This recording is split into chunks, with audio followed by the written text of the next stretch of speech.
What's going on, guys? Welcome back to the Hoax Series. I'm your host, Tyler, joined by my co-host, James. Let's go ahead and get into it. All right, James. So today's topic for Hoax is going to be HIIT training, specifically high-intensity interval training, and can it increase or improve muscle growth? Hoax.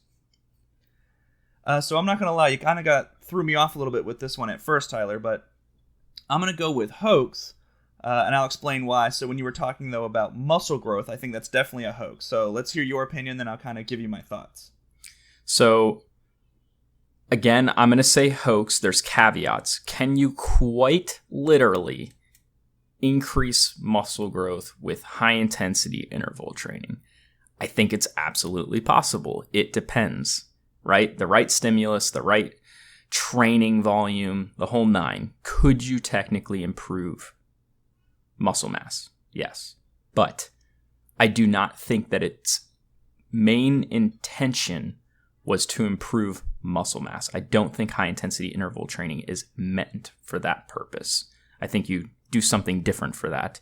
But again, I'm going to stay mainly hoax, but is it possible? Sure. For all those haters out there that want to try to throw us under the bus. Okay, well, and I think that's a fair point, right? So, as we've talked about in other segments and in previous episodes, which is your muscles don't really care that you called it HIIT, that you called it resistance training.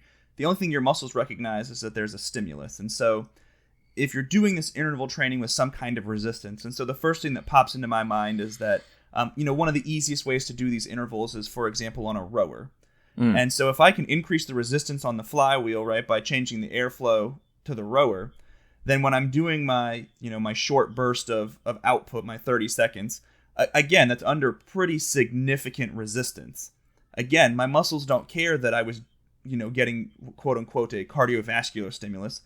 If that resistance from that rowing machine is more than normal, then my muscles are going to say, hey, there's some kind of stimulus here, and they're going to respond. So I might get some muscle growth. Now, again, is this an optimal way to build muscle? Of course not, right? We're really looking at traditionally training the cardiovascular system with our Tabatas and our other interval training. But again, that your muscles don't care. All they know is I'm being asked to work, and if it's more than they've worked before, there's going to be some response, right, to that demand placed on them. For sure. That's really well said. I really don't want to over elaborate, but I agree 100%. I think the context or the confines that HIIT training is normally utilized is for aerobic adaptations, specifically really quick aerobic adaptations, meaning they happen pretty quickly. So, for instance, if you want to get an athlete in shape relatively fast, HIIT training is a great place to go because you're essentially taxing the anaerobic system over a duration, meaning you're kind of in between. You're in between those two worlds. You're taxing the anaerobic system acutely, but over time, you're actually going to improve the aerobic system too. It's a pretty cool training modality. Yeah, I'm going to use modality. It's probably incorrect, but I'm going to roll with it. I love using HIIT training for improving athletes' cardiovascular output quickly. Now, there are other ways to use HIIT training. I have even utilized it for kind of like a fat loss driven, approach to getting somebody in shape quickly and see results quickly through actually like very, I would say, aerobic resistance training. I'm going to coin that. What does that mean? It's basically doing like an endurance driven program. So essentially I was doing 40 seconds of work, 20 seconds of rest for, 5 to 7 minutes with a couple different exercises and allowing that person to improve their cardiovascular output while creating some resistance training. Did they improve muscle mass? Sure.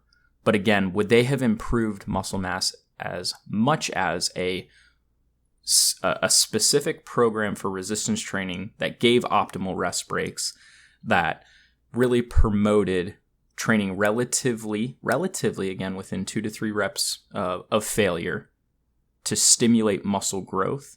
no, that would have been definitely a better program for purely muscle growth. So is HIIT training optimal? Absolutely not. Can it work? Yeah, but I'm probably not gonna I'm not gonna have a bodybuilder come to me and say, let's go do some HIIT training to get you absolutely jacked. Ain't happening.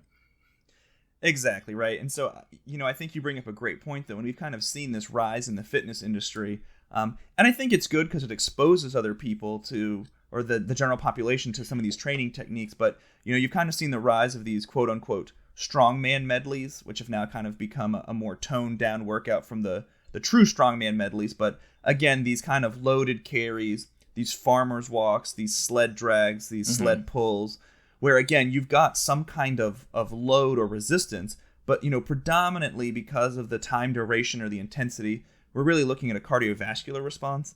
But again, are you going to build some muscle? Sure. Again, though, like you said, is this an optimal way, or am I going to have someone who's really concerned about building muscle mass use this as their sole training method? Again, I'm going to stay with Hoax on this one. All right, so final answer, James, Hoax for the most part. Tyler's going to go with the same answer, me, myself, and I. I'm going to roll with Hoax as well. But again, with some caveats, because we got to throw that out there. But yeah, cardiovascular, HIIT adaptations, great. Muscular adaptations, not so much.